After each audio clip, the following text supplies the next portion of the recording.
सवाल पर आता हूं, इसमें बदलाव की आवश्यकता क्यों हुई?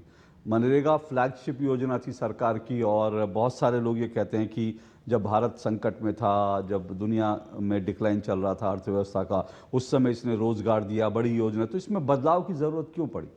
पहली चीज़ तो ये कि एक कोई भी योजना एक समय के लिए प्रासंगिक रहती है। 20 साल हो गए। अब 20 साल में कई परिस्थितियां बदल गई, आवश्यकताएं बदल गई, योजना की कमियां भी सामने आ गई। देखो, इसके पहले आप देखो 1963 से क्रम शुरू हुआ अलग अलग रोजगार की योजनाओं का। काम के बदले अनाज योजना आई, संपूर्ण ग्रामीण रोजगार योजना आई, जवाहर रोजगार योजना आई, काम किया और बदल गई। अब इस योजना में आज से नहीं, कई दिनों से व्यापक बदलाव की मनरेगा में आवश्यकता महसूस की जा रही थी। मैं 3 लोगों को कोट करता हूं। एक, जब इस योजना या इस कानून को बनाते समय संसद में बहस चल रही थी, तब रघुवंश बाबू, स्वर्गीय रघुवंश बाबू ग्रामीण विकास मंत्री थे तत्कालीन। उन्होंने ये कहा, जब किसी ने कहा कि 100 के बजाय 150 दिन की गारंटी क्यों नहीं, तो उन्होंने कहा, अरे भाई, खेती बाड़ी का भी काम करने दोगे कि नहीं करने दोगे?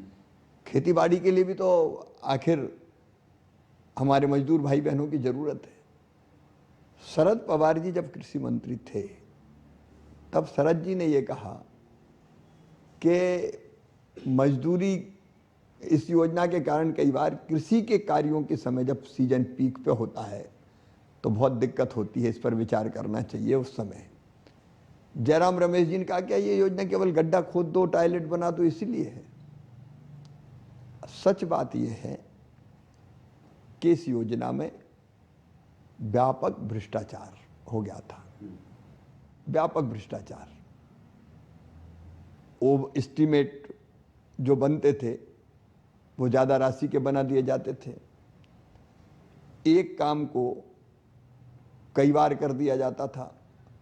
मूल्यांकन गलत होता था।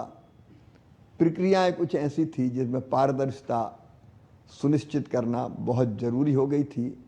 फिर कुछ विकसित पंचायतें खूब पैसा ले जाए, लेकिन जहां जरूरत है विकास की वहां कम पैसा जाए। और इसलिए ऐसी एक नहीं, इतनी विशाल धनराशि खर्च होती थी। देखो, जब यूपीए की सरकार थी तब तो इसमें खर्च हुआ कोई 33-34 हजार करोड़ रुपया। लेकिन जब माननीय नरेंद्र मोदी जी प्रधानमंत्री बने, उन्होंने बेहतर ढंग से मनरेगा लागू की और कोविड के समय तो 1,11,000 करोड़ रुपया तक इस योजना पर व्यय किए। लेकिन आमतौर पर 88-90 हजार करोड़ रुपए हर साल जा रहे थे।